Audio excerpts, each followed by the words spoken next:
everyone, and welcome to the very first episode of Crow's GameThing. What I want to do with this show is basically just show off games I have in my collection, and that's pretty much it.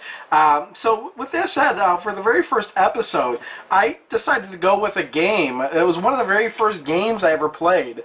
Also on one of the very first systems I ever played on, and that is Chopper Command for the Atari 2600.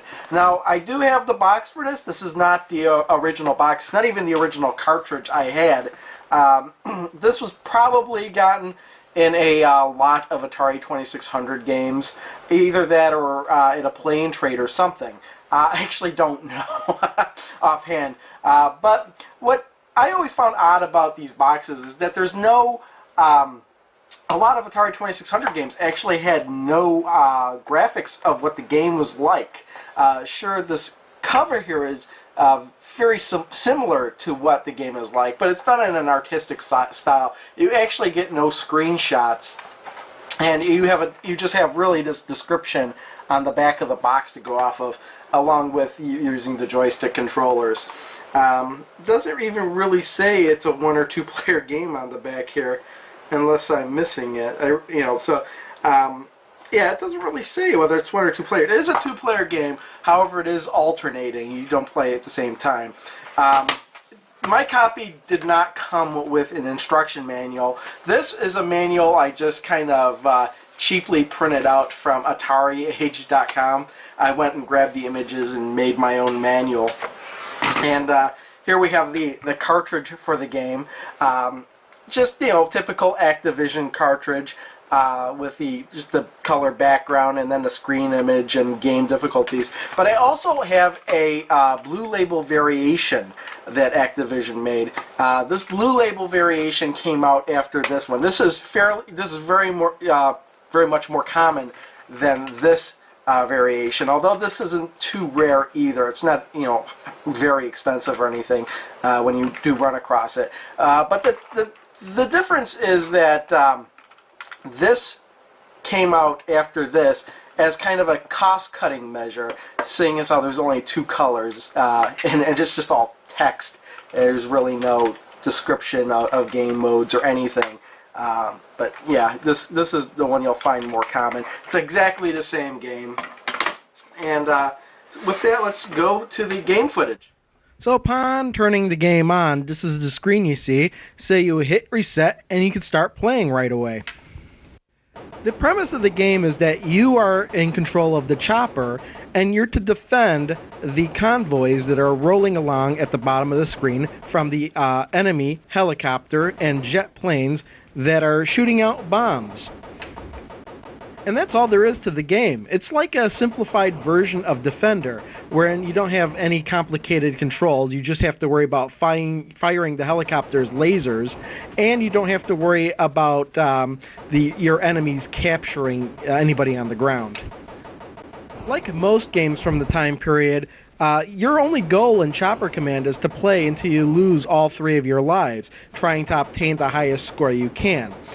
And scoring is as follows. For each white helicopter, you get 100 points. For each blue jet, you get 200 points. Now, after you clear all the enemy aircraft in the area, you receive a bonus for however many trucks are left on the ground, times whatever wave you're on, times 100. So in essence, as you progress through the game and make it wave after wave after wave, your end of level bonus will get higher and higher and higher, providing you take out your enemy aircraft quickly so as they don't destroy the trucks on the ground. And I have to say that when you complete a wave in Chopper Command, the sound the Atari makes while it's calculating your score for the end of the wave bonus is one of my favorite sounds in video game history. Let's hear that at least one time here. Now that is just an awesome sound effect. Now I want to mention just a little bit more about the gameplay here. As you can see that I'm flying across the screen and shooting these helicopters. You may have noticed that the convoy at the bottom of the screen is usually broken up between 3 trucks.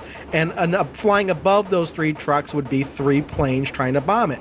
And if you look at the radar screen, you could kind of plot out, how you want to take care of these guys. I mean, there's no time limit in this game, so you could take your time, slowly advance from one convoy to the next convoy, kind of see which helicopter and which plane is sticking out in front, and aim for that one first. Now, another tricky thing about this game is that the shots that the helicopters and the planes take, because not only do they fire out, they actually drop them behind them, and they kind of have a tendency to sometimes float behind them and then split into two and go up and down on the screen. And if you're not used to that, it's very easy just to fly into a bullet or fly around a bullet without expecting it to just explode and fly in every direction. They also have a habit of leaving these bombs right when you kill them too. So it's not like you can just constantly fly forward shooting everything in your path, because even if you do take out a helicopter or a plane and you just keep moving forward, you're liable just to fly right into a bullet. Also, you get a bonus helicopter for every 10,000 points you get. As you can see on the screen now, I've passed 10,000 points without losing helicopters, so I did actually gain an extra helicopter. Now, Chopper Command was one of those Activision games wherein if you scored a certain number of points, you could take a picture of the screen and send it into Activision and get a special patch. In this case, it was the Commandos patch. Well, now what I find out about this is that the score you needed was 10,000 points, which doesn't seem very high to me. I mean, I scored over 10,000 points on nearly every single game I played, and I don't think it's because I played the game a lot. I just don't think it's a very high score to need to get in order to get a patch. Also, as you can see on the screen, the more waves you take care of, the faster and faster your enemy aircraft get, and that is how the difficulty in this game ramps up. So what we've been watching before is Game Mode 1, but there are 3 other game modes. And what we're watching here is Game Mode 2, which is basically the same as Game Mode 1, which is the cadet level, or rather the beginner level, except now with 2 players alternating. As you can see, the second player gets a green chopper, and the enemy planes shoot out green bullets. And then there's Game Mode 3, which is essentially another one-player game, but instead it's the commando level, or rather a more difficult level, where the aircraft start out extremely fast, or as they would in a higher wave of Game Mode 1. And Game Mode 4 is essentially the same as Game Mode 3, except it's with 2 players alternating turns. So the Atari 2600 also had difficulty switches set either to A or B, B being a novice level and A being an expert level. And what we were seeing before was the switch set to the novice level. If we set to the switch to the expert level, as we see here, your lasers fire much more slowly, meaning you have to be a little bit more accurate in your shots. Although to me, this doesn't actually make the game entirely too difficult, because the laser does stretch pretty far across the screen. I just usually play it in the novice mode because I think it sounds a lot cooler than in this mode. Although the laser does look a little bit cooler here, I just like the sound of the laser in the novice level, because it's like that pew pew pew pew pew pew pew pew, and here it's just like pew pew pew pew. And that's all there pretty much is on Chopper Commander for the Atari 2600. I mean, the game looks good, it controls good, and it sounds really good, and I've played it a lot. As for downsides, I really can't think of any downsides, and that's probably because it's one of the earliest games I've ever played, and I've played it a lot.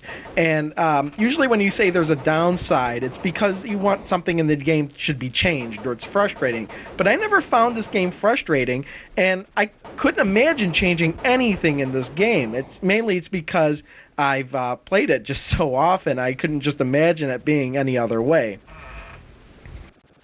Now, I honestly don't know if this game has an ending or not. The manual says that there are 10 waves of enemy planes. Now, I've never made it past 10 waves of enemy planes, so I don't know if at that point the game stops or if it just keeps repeating the 10th stage over and over and over until you die. And that's all I'm really going to talk about Chopper Command. Now, what I want to end the video with is one of the coolest things you could do in Chopper Command. And that is, with your last remaining chopper, get killed at the same time as the last remaining aircraft in the wave, thus ending the wave and giving you a point bonus past 10,000 points, giving you an extra life to actually continue the game. And I'll see y'all next time.